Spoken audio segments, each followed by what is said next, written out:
কালকে যদি মরণ হয় কি নিয়ে কবরে যাইবা একটু চিন্তা করে দেখো। কবরে তুমি কি নিয়ে রওনা করলা? জীবনটা যদি সংসার করে কাটাও, মরণ কিন্তু সংসারী অবস্থায় মরণ হবে। আর জীবনটা যদি আল্লাহ আল্লাহ বলে কাটাও, মরণ তোমার আল্লাহ আল্লাহ বলা অবস্থায় হবে। জীবন যদি নামাজ পড়া কাটাও, তোমার মরণ কিন্তু নামাজের মধ্যেই হবে। জীবন যদি রাজনীতি, জীবন যদি টাকা সুদ আর ঘুষ হারাম আর হারাম করে কাটাও, মরণ কিন্তু তোমার ওই অবস্থায় হবে। কথা ঠিক না ব্যাটিক জোরে কন। কারণ মৃত্যু দিবেন যিনি তিনি কে? আরো জোরে কন, মৃত্যুর মালিক কে? তাই তো আমার বাবা, গতকালকের ঘটনা, আমাদের বাংলাদেশের একটা জেলা কুষ্টিয়া। এই কুষ্টিয়ার ভিতরে এক ভাইয়ের বোনের শাশুড়ি মারা গেছে। তার মানে মা ওই সব মারা গেছে, পুত্রারা বোনের শাশুড়ি মারা গেছে। 3 ভাই ঢাকা থাকে, মোটর সাইকেল নিয়ে রাত 8টা বাজে ঢাকা থেকে রওনা করছে। লাশ দেখার জন্য যাবে, জানাজার জন্য যাবে। আপনাদের এই ভাঙা থেকে যখন সে ফরিদপুর হয়ে ওই দিক দিয়ে কুষ্টিয়া যাবে, যাওয়ার পথে এই যখন ভাঙা থেকে যখন সামনে কিছু দূর অগ্রসর হয়েছে, এই অগ্রসর হওয়ার পরে পথিমধ্যে রাত্র তখন 1টা বাজে, অ্যাক্সিডেন্ট করে 13 জন মানুষ জায়গার মধ্যে মৃত্যুবরণ করেছে। এরা গেছে আরেকটা লাশ দাফন করতে যাওয়া দোষ। আরেকটা লাশকে কি করবে? জানাজা পড়বে, দাফন করবে। এ আমার বাবা, ওরা কিন্তু জানে না হারে ফরিদপুরের মিরিক দিয়ে গেলে আমার মরণ হবে, তাহলে ওরা এই পথে কোনোদিন আসতো না। আজরাইল যে ওই জায়গায় দাঁড়ায় রয়েছে এটা কিন্তু ওরা জানতো না। অনেকেই বলে ওই জায়গায় না গেলেই তো মরতো না। কয় না না না, আল্লাহর মরণটা এইভাবেই রাখছে, ওই জায়গায় হবে। একসাথে 3 জন মানুষ মারা যাবে, লাশ 3টা। এ বাবা, প্রতিবেদনটা দেখে আমিও চোখের পানি রাখতে পারি নাই। কয় ছোটবেলায় 3 ভাই একসাথে ঘুমাইতো, 3 ভাইয়ের কবর এখন পাশাপাশি হয়ে গেছে। এক বিছনায় ঘুমাইতো, এখন কিন্তু কবর এক বিছনায় ঘুমাবে না, আলাদা আলাদা বিছানা, আলাদা আলাদা কবর। 3টা কবর পাশাপাশি। তার মা সইতে পারে না, মা উতাল পাতাল হয়ে গেছে, পাগল হয়ে গেছে। কারণ একটা সন্তান হারায়া একজন মা বরদাস্ত করতে পারে না, সেই জায়গায় একজন মা 3টা সন্তান হারায়া কেমনে সহ্য করে? একবার দেখি লাশের খাটিয়ার উপরে মা পড়ে যায়, আরেকবার লাশের কাফনের কাপড় টাইনা ধরে, আরেকবার লাশের উপরে গিয়া মা চিৎকার মেরা কাঁদতে থাকে। এ যুবক ভাই, মা যতই কাঁদুক, বাবা যতই কাঁদুক না কেন, বাঁচা যাবে না, বাঁচা যাবে না, মরতে হবে। আল্লাহ তাআলার ওয়াদা, কুল্লু নাফসিন যায়িকাতুল মাউত। তোমার বাবাও বাঁচতে পারে নাই, মাও পারে নাই, কোন নবী পারে নাই, ওলি পারে নাই, কোন বুজুর্গ পারে নাই, কারুন পারে নাই, ফেরাউন পারে নাই, হামান পারে নাই, সাদ্দাত পারে নাই। তুমিও বাঁচতে পারবা না, তোমাকে কবরে যাওয়া লাগবে। কথা ঠিক না ব্যাঠিক জোরে কন। এই জন্য আমার বাবা, মরার জন্য প্রস্তুত হওয়ার দরকার আছে না নাই? এমন মরণ মাওলা তুমি কাউকে দিও না। সকল গুনাহ থেকে তোমার কাছে চাইতেছি পানা, এমন মরণ মাওলা তুমি কাউকে দিও না। এমন মরণ মাওলা তুমি কাউকে দিও না। গুনাহ হতে তোমার কাছে চাইতেছি পানা, এমন মরণ মাওলা তুমি কাউকে দিও না। এমন মরণ মাওলা তুমি কাউকে দিও না। যে মরণ হওয়ার আগে ছাড়তে হবে ঘর, মরণের শুনলে কথা আপনরা হয় পর। যে মরণ হওয়ার আগে ছাড়তে হবে ঘর, মরণের শুনলে কথা আপনরা হয় পর। এই পাপীদের কঠিন ইমতিহানেও ফেলো না মালিক, এই পাপীদের কঠিন ইমতিহানেও ফেলো না। এমন মরণ মাওলা তুমি কাউকে দিও না। এমন মরণ মাওলা তুমি কাউকে দিও না। যে মরণ লাশ হলে কেউ চায় না গোসল দিতে, আসে না ছেলে বাবার কফিন কাঁধে নিতে। যে মরণ লাশ হলে কেউ চায় না গোসল দিতে, আসে না ছেলে বাবার কফিন কাঁধে নিতে।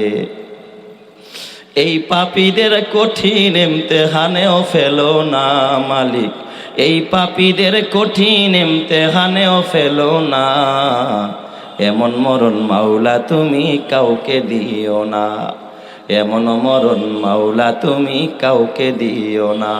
আল্লাহ তুমি কবুল করো, জোরে কানা আমিন। এ আমার বাবা, জীবন যেমনে কাটাইবা মরণ তোমার তেমনে হবে।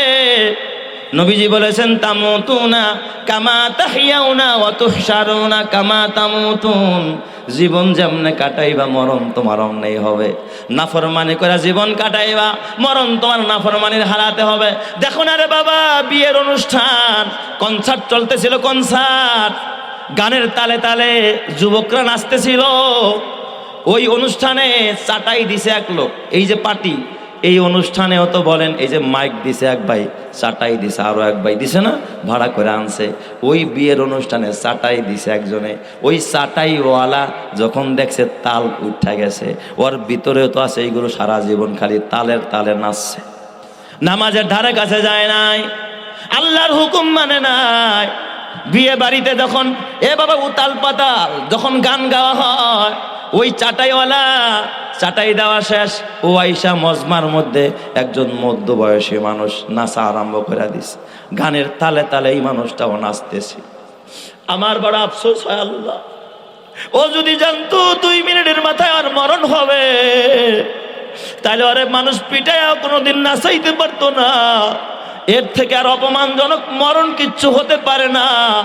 নাচের তালে তালে যখন ওই ঢোলের বাড়ির আওয়াজে আওয়াজে যখন ওই ডেকসেডের বাড়িতে বাড়িতে যখন কোমর দুলাইতেছিল, নাচতেছিল, এই যুবক মানুষটা, মধ্যবয়সী মানুষটা হঠাৎ করে গুল্লা খায়া পড়ে গেছে ওই জায়গার মধ্যে। এই 1-2 মিনিটের মধ্যে তার রুহুটা বের হয়ে গেছে। নবীজির কথা মিথ্যা না, তামুতুনা কামা তাহিয়াউনা ওয়া তুহশারুনা কামা তামুতুন। জীবন যেমনে কাটাইবা মরণ কিন্তু তোমার অমনেই হবে।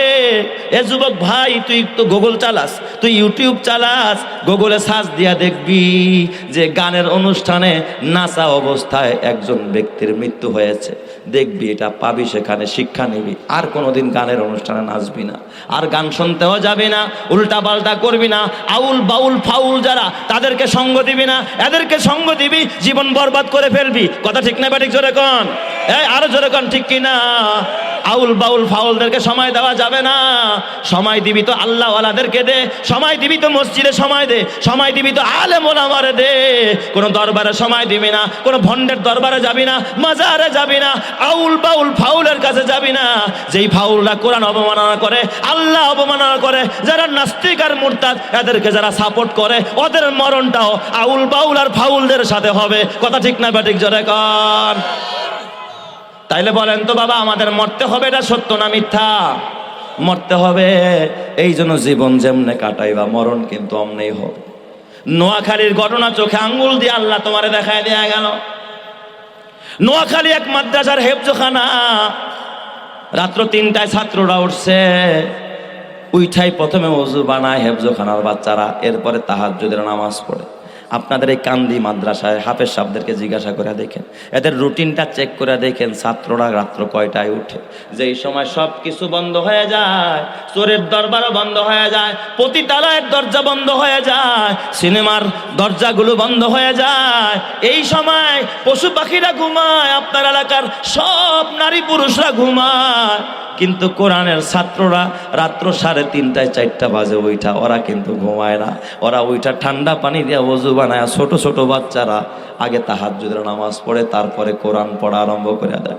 ওদের জবানে আছে কোরআন, ওদের ঠোঁটের মধ্যে কোরআন, ওদের অন্তরে কোরআন, ওদের কলিজার ভিতরে খোদার কোরআন। ওরা গুনাহ করে না, ওরা টিভি দেখে না। ওরা যখন কোরআন পড়ে, তোমার মা বাবার কবরের মধ্যে বইসা, তোমার মা বাবা এই কবরে কান্দি, কবরস্থানের কবরে বইসা তোমার মা বাবা ঈদের মতো আনন্দ করতে থাকে। কথা ঠিক না ঠিক? জোরে কর।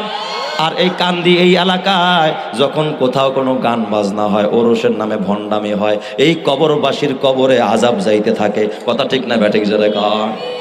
এই জন্য আমার বাবা, তোমার ইমানি দায়িত্ব এই মাদ্রাসা ধরে রাখা, এই মাদ্রাসা টিকায় রাখা, এই আলেমদের খেদমত করা, হাফেজদের খেদমত করা, এতিমের খেদমত করা, কোরআনের খেদমত করা। কথা ঠিক না ব্যাটিক জোরে কর। কারণ এরা যতদিন থাকবে, তুমিও যদি মইরা যাও এই কবরে তুমি ঘুমাইতে পারো, ঠিক না ব্যাটিক জোরে কর। তোমার কবরে এই কোরআন তেলাওয়াতের সওয়াব যাবে। এই বাচ্চাগুলো যখন রাস্তা দিয়ে হাঁটে, আমিও যখন গাড়ি নিয়ে ঢুকতেছিলাম, আমার তো কয় নাই যে হুজুর একটা সালাম দেন। কবরস্থানটা দেখাই আমার দিলের মধ্যে আখেরাতের ভয় ঢুকে গেছে। আমি প্রথমেই কিন্তু আস্তে করে তাদেরকে সালাম দিয়ে আসসালামু আলাইকা ইয়া আহলাল কুবুর। এই যে আলেম ওলামারা যারা আসছে এই কবরস্থানের পাশ দিয়া, এমন কোনো আলেম নাই যে কবরস্থানে সালাম দেয় নাই। কথা ঠিক না ব্যাঠিক জোরে কর। তো এই মাদ্রাসা না থাকলে কি এখানে আলেম ওলামারা আসতো? এরা আসতো না। তাহলে এই মাদ্রাসা এই কবরবাসীর জন্য রহমত আর নিয়ামত। ওই যে নোয়াখালীর কথা বললাম রে বাবা, হেফজখানার ভিতরে ছাত্ররা গভীর রাত্রে উঠছে, উইঠা যখন ওযু বানায়া তাহাজ্জুদের নামাজ পড়তেছিল, একটা বাচ্চা এক রাকাত পড়ছে, আর এক রাকাত নামাজ সামনে বাকি আছে। ওই রাকাত নামাজ পড়া অবস্থায় ওই বাচ্চাটা যখন নামাজ পড়তেছিল, হঠাৎ ওই নামাজরত অবস্থায় হাফেজে কোরআন তার পাশে আরেকটা বাচ্চা ছিল, ওর কাদের মধ্যে এইভাবে ঢইলা পড়ে গেছে। ওই বাচ্চাটাই তাকে নামাজ ছেড়ে তাড়াতাড়ি ধরছে, ধইরা দেখেও পড়া যায়। ওস্তাদরে ডাকতে ডাকতে বাহিরে নিতে নিতে ক্লিনিকে নিতে নিতে বাচ্চাটা ওই জায়গার মধ্যে ইন্তেকাল করে গেছে। ওই বাবার জীবন বড় ধন। আমি তো ঈর্ষা লাগে আমার হারে, যেই বাবার সন্তান তাহাজ্জুদ পড়া অবস্থায় মরে গেল। নামাজ পড়ছে এক রাকাত, আরেক রাকাত পড়তে পারে না, ওযু আছে ওযু অবস্থায় বলল। নামাজ পড়ছে মানে লা ইলাহা ইল্লাল্লাহ তো বারবার বলেছে, আল্লাহু আকবার বলেছে, সুবহানা রাব্বিয়াল আলা বলেছে, সুবহানা রাব্বিয়াল আযীম বলেছে, সুবহানাকা আল্লাহুম্মা ওয়া বিহামদিকাও বলেছে। এ বাবা তাহমিদও পড়েছে, তাসবিহও পড়েছে, সানাও পড়েছে, সব পড়েছে। এই বাচ্চাটা সালাম ফিরানোর সময় পায় নাই, আল্লাহ নামাজের মধ্যে তারে মরণ দিয়া দিছে। এই জন্য নবী আমার কয় তামুতুনা কামা তাহিয়াউনা ওয়া তুশারুনা কামা তামুতুন। জীবন যদি জমি জমি করে কাটাও, মরণ কিন্তু তোমার ওই জমির মধ্যেই হবে রে বাবা। আমি শুনছি ময়মনসিংহ মুক্তাগাছার ঘটনা। আমাদের মাদ্রাসার এক ওস্তাদ, আমার বাবা ওনার চাচা হয়।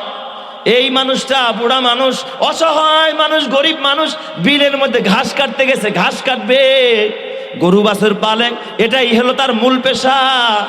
ওই ঘাস কাটতে গিয়া ঘাসে পোষ দিছে, ওই অবস্থায় তার হয়তো স্ট্রোক করছে না কি অবস্থা, ওখানেই পড়ে রয়েছে।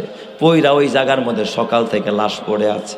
মানুষের দিকে খোঁজে, ওদিকে খোঁজে, বিলের মধ্যে যে মারা গেছে কেউ তো আর জানে না। এ আমার বাবা খুঁজতে খুঁজতে কোথাও পায় না। হঠাৎ করে দূর থেকে দেখে ওই জায়গার মধ্যে কাক পক্ষী উঠতেছে, কিছু কাকে ওখানে খুঁড়তেছে লাশকে। সারাদিন পানির মধ্যে লাশ পড়ে আছে। মানুষ বলল রশি দেখা যায় বিছানো, কিছু ঘাসও কাটছে, বাকি ঘাস কাটতে পারে নাই। ওই অবস্থা আল্লাহ তারে মরণ দিয়া দিছে।